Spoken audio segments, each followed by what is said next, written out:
All right, guys, we are officially in August, which means that it is that time of year to start setting up for the hunting season and getting prepared. We're gonna break this video down into just 3 different sections. One is gonna be the habitat. So I'm gonna show you guys where to put up your tree stand, and if you already have one, what I'm gonna do to clear out to get there. The second thing I'm going over is your gear and all the maintenance that requires before the season starts up. And the third thing is the shooter, so me and you, and what you guys gotta do to prepare before the season starts. But first, before we get to any of those 3, what I'm gonna do is get all of my tools together and show you guys what I'm packing before I leave for the tree stand.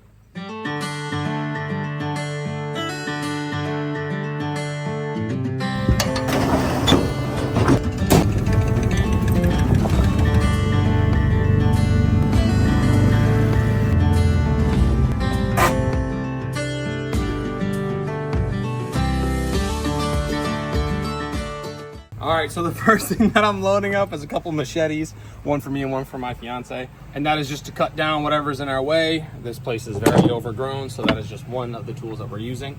Another set of tools, just a bunch of branch clippers, just in case I need those. One of the more important ones is a weed whacker, for obvious reasons. And I also want gas for the weed whacker, in case we run out, as well as, so I have a box cutter as well. It's always nice to have something that has a sharp edge on it, as well as some snips and a flathead, and that is for the weed whacker, as well as some extra wire. That's just because my weed whacker sucks. You won't need that, but I do. And I also brought a bunch of ratchet straps and WD-40, and this is for the actual tree stand itself. So if my ratchet straps on my tree stand look like they're old, I'm gonna replace them. And if anything's really creaking pretty bad when I get up there, I'm gonna WD-40 it. So I have all that ready to go. And because I forget what kind of bolts and stuff is on the tree stand, I'm bringing this huge set which has sockets, Allen keys, and screwdrivers. So anything that I could need, I have it. And last but not least, I also have a little mini chainsaw, and this is in case any small trees or there's any logs in the way that I can cut down kind of quickly. This will do that. And that is all the tools that I'm going to be bringing to scout out the habitat and clear out the path to my tree stand, as well as checking on my tree stand itself. There we go. Health.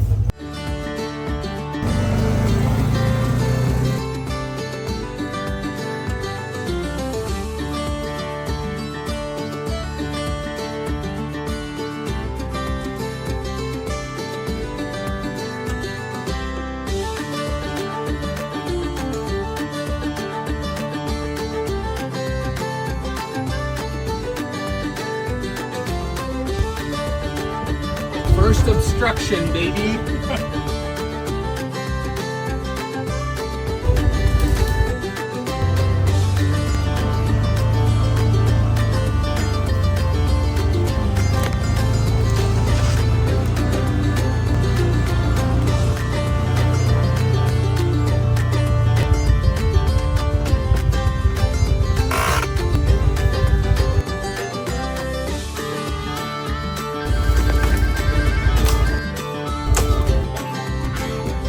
First tool being busted out, the mini chainsaw.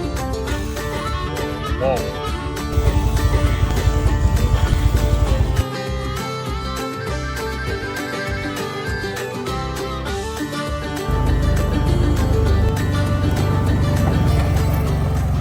All right, so now that we made it to the spot where I hunt specifically, it's time to get into numero uno, which is scouting out your habitat. So for those of you that do not have a tree stand up yet, you want to scout out the area that you plan to hunt at, and you want to figure out where the deer are during dawn and dusk, because that is the times when they're most active. And as for placement, you want to place your tree stand in a spot that could be close to field edges, berry bushes, fruit trees, water sources, or very thick cover. And these are all places where the deer either eats, sleeps, or drinks, so they'll visit that area frequently. Now, the way a deer operates is usually they'll have their sleeping area near where they drink or eat, and there'll be a trail between the two. And you can look for trails, scrapes, rubs, or droppings, and that's how you'll find out where these deer are and where you want to put your tree stand. And of course, one of the most important things to consider with your tree stand is that you want it to be in a spot where you have great range of motion and a perfect point of view for where the deer are traveling. With that being said, every one of those is met by where my tree stand is. It is right next to a bunch of berry bushes. There's trails everywhere, rubbing, scraping, droppings. I'm sure there's some water sources in there as well. And it's located in between multiple different field edges. So for me, perfect. And if you can find that, perfect for you as well. And of course, as you can see, now that I've showed up to my spot, it is very overgrown, and that's not a bad thing. It just means that it needs to be trimmed back. And that's why we're doing it early and ahead of time before hunting season gets here.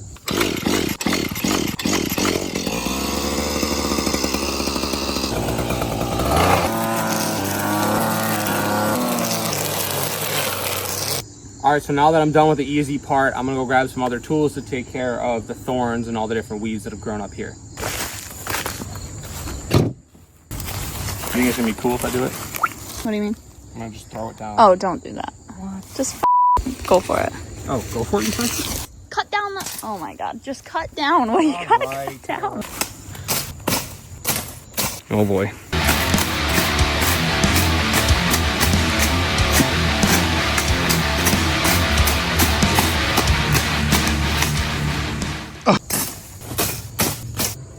All right, so now that I have cleaned up the bulk of the stuff with the help of my fiance, I'm gonna go grab my weed whacker so I can really trim it down to the ground as much as I can.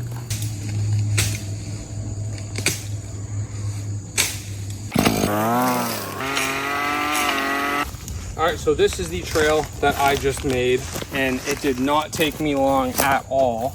So if you already have your tree stand up, that's what you need to do about a month in advance before you start hunting.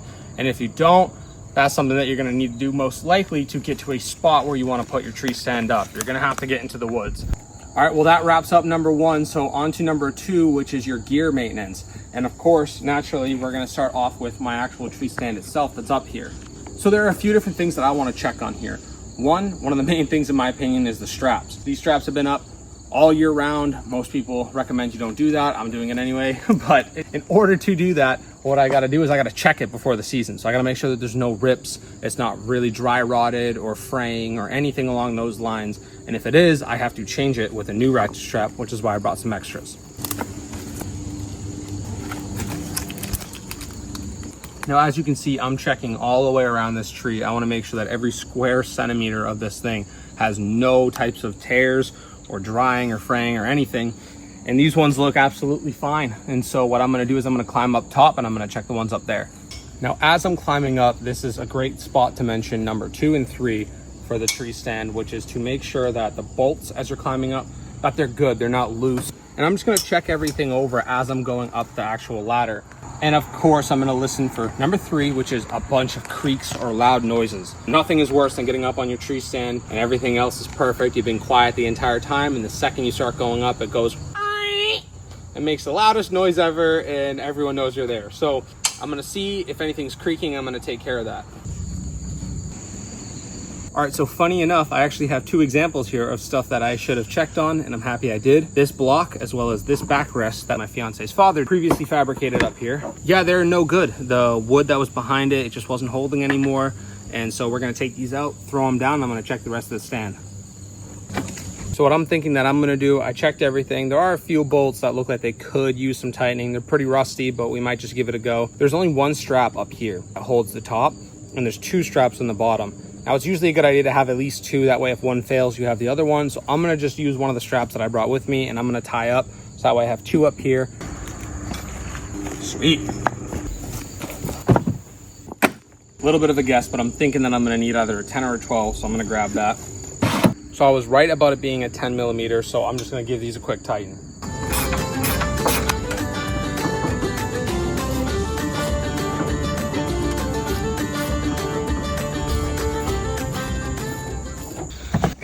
Ready for this? Gimme. Nice throw.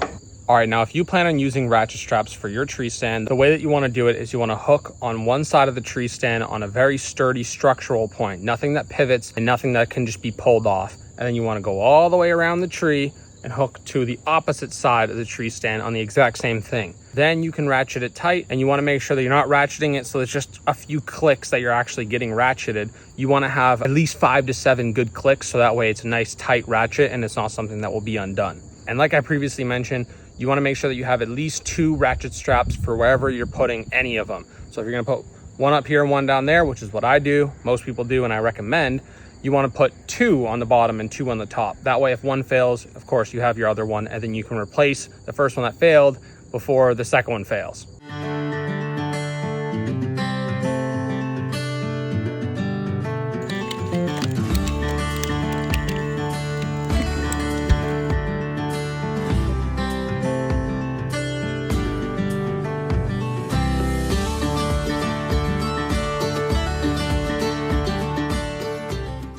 All right, so before we wrap it up here and head back and take care of the rest of our gear, I noticed that this one tree, which is in my field of view while I'm up in the stand, I decided that I'm just gonna cut this little thing right here down, and it makes me feel a little bit better because it is already dead. If it was an alive tree and it was in my way, then I would leave it, but that's just me personally.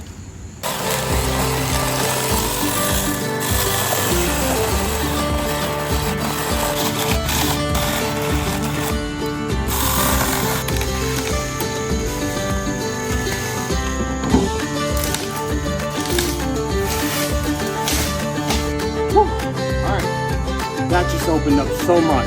I'm happy that I did that. Call me a tree hugger, but I still feel kind of bad even when I cut down dead trees. But that is all that I need to do here at the actual hunting site. Now we're gonna go back and we're gonna get the rest of our gear set up. Let's go.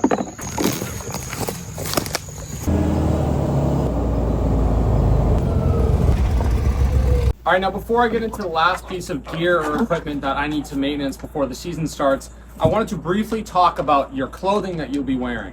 And so I have all of my layers that I'm going to be wearing while I'm hunting from the beginning of season all the way until late season. And that includes my gloves, my hats, my face scarves, anything that I'll be wearing. I put inside a airtight bag that no scents can get in or out. And before I do that, I'll wash it with some scent-free detergent. Now what I've found that works best for me is I throw a bunch of towels in for a clean wash and a dry without any added air fresheners, detergents, dryer sheets, any of those things. And that's just so the towels can absorb any residual scent that's in there. And then I throw in my hunting clothes with some scent-free detergent and throw them right in a bag. And in that bag, before you get all the air out of it, you can throw in some leaves and then compress it down. And that will make your clothes smell exactly like your hunting stand. Of course, wind direction is more important, but you definitely don't want to be going out there smelling like daisies. So this will change that. All right, now on to the final piece of gear that we're going to be maintaining, which is part 2.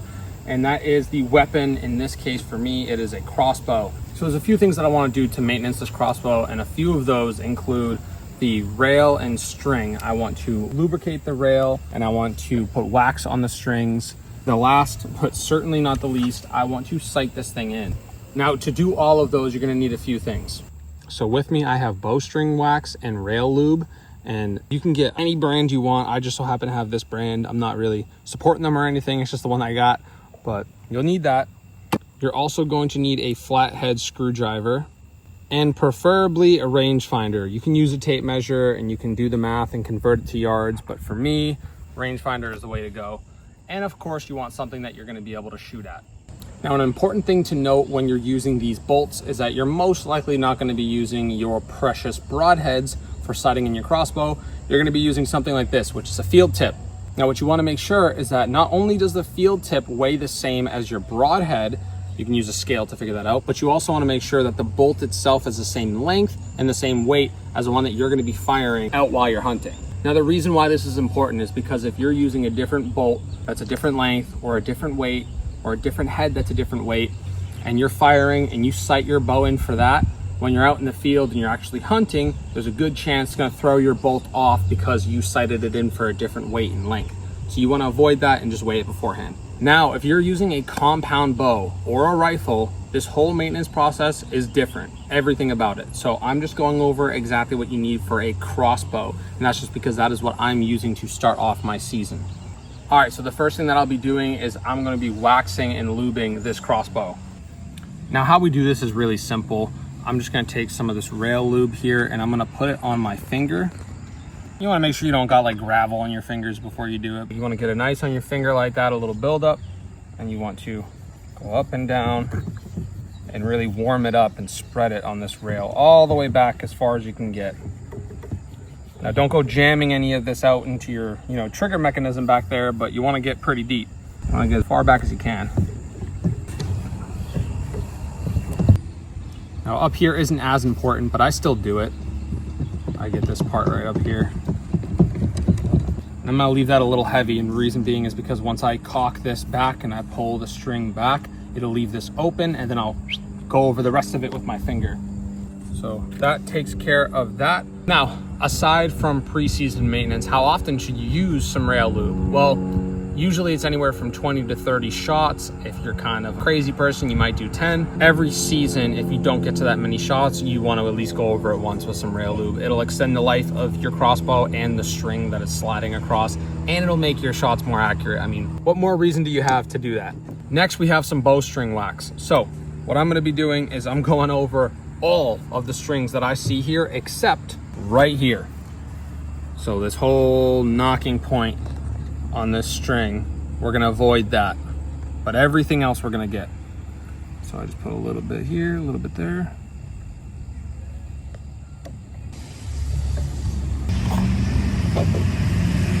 All right, and you leave it just like that. No, I'm just kidding. So I'm gonna take my fingers and I'm just gonna rub it back and forth with a decent amount of pressure.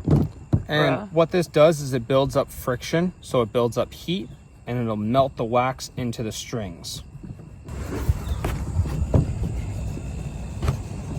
So another thing that I actually kind of forgot to mention was you want an Allen key, and you want to just go over every bolt that's on this thing and just like make sure it's snug.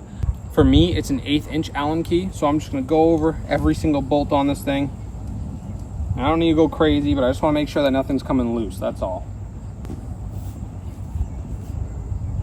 All right, so now the crossbow itself is perfect. It's ready to shoot. And all we got to do is sight it in.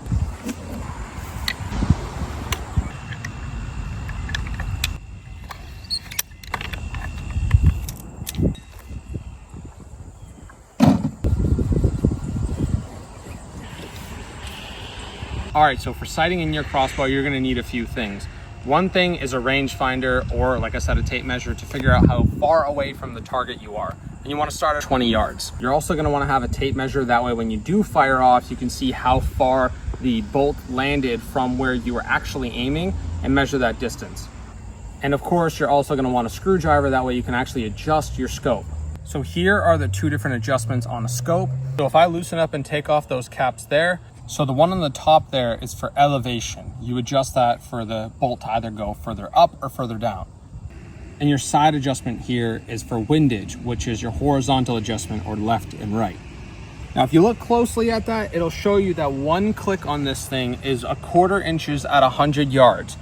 Every scope is different, so you want to make sure that yours is either 1/4 inch, and you can follow what I'm doing. Maybe it's 1/2 inch, maybe it's 1/8 inch. You'd have to check on your scope specifically. Mine's 1/4. And so with that, we're going to be doing the math accordingly. All right, so besides the amount of distance that it changes when you have one click movement on your scope, another thing that you're going to want to note is the actual crosshairs on your scope and which ones mean what.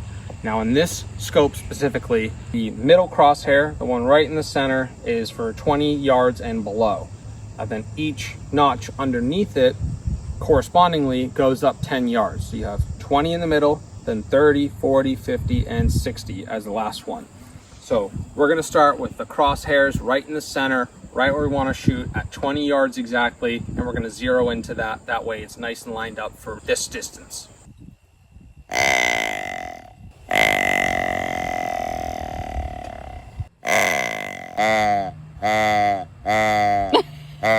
Sounds like a frog. All right, so when you're putting in your bolt, you wanna make sure that the discolored or the off-colored fletching, you see how two of them are orange, one of them is white? That white one is going to be face down. It's going to be going right in there. And then we're just going to slide it all the way back manually, just like so. Boom. And now we're good. We're good to shoot. All right, and now that everything is good, the crossbow is completely set to shoot, we're on to part 3 of this video, which is you. So it's been quite a while probably since you've shot in anything, even a target. And so it's good practice for you, your family, and even whatever you're shooting at, that you want to have a good shot. So come out at least a month in advance, hopefully more, and send off some practice shots into your target. If you have a deer target, that's even better. I'm using this as an opportunity for both. I'm sighting in my crossbow and I'm practicing my shot. So it's a little bit of a double whammy for me. A lot of people do it that way. But anyways, that is part 3 of this, is to make sure that your shot is good as well as sight in your crossbow. Do your best to have your crossbow as flat as humanly possible. You want to be level, because if you're not, then it throws off your adjustment.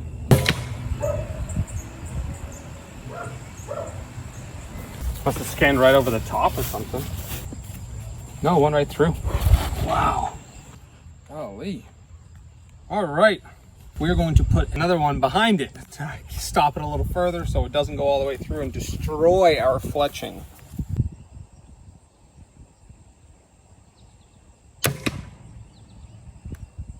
All right, so I just sent off a few shots, and the first two were a little bit to the right and a little high. And so I adjusted the angle of my table, thinking that it could be that, and I shot again, and we pretty much have the exact same result. And so what I'm doing is I'm taking my tape measure, I'm walking up to the bolt here, and I'm measuring where it impacted versus where I was aiming. And so we're looking at about 2 inches to the right, about 3 inches high. All right, so I figured that around on average, my bolt is going about 1.5 inches more to the right than it should and 1.5 inches higher than it should. And so if at 100 yards, one click moves it 1/4 inch, at 20 yards, I need to give it 30 clicks to move it down and to the left. This one is saying that counterclockwise goes up, which means clockwise goes down. So I'm gonna do 30 clicks down.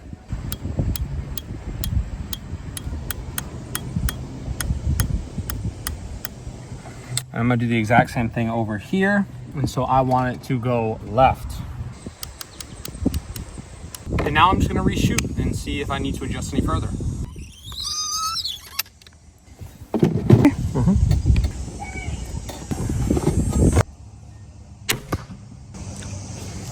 That's what I'm talking about. Dead nuts.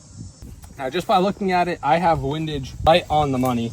I just have to adjust elevation, but you don't really want to adjust something after just shooting it one time. So I'm going to go back, I'm going to shoot it again, and I'm going to take the 2 different measurements from how far off center it is. I'm going to average it out, and then I'm going to make my adjustment. Okay, well, that is pretty much it for this. For sighting it in, that's all you need to do. You start at 20 yards and you go back incrementally. You see how loud that is? You go back incrementally at 10 yards until you get to 60, at least if your scope is permitting that, mine is. And you just keep adjusting as you go further back to dial it in tighter and tighter and tighter, so that way your range or your spread as you shoot, you'll be right on the money. If you guys just keep practicing, do all these things, you will be ready for hunting season in no time. Now, if you think that I left anything out that is very important, please drop it in the comment section. That way anybody else that's watching can learn even more, because we all want to get some deer this season. So thank you guys for tuning in. Check out our channel for more videos, and please, if you forget, subscribe. It costs nothing and it helps us out. So thank you. I'll see you guys in the next one. Goodbye.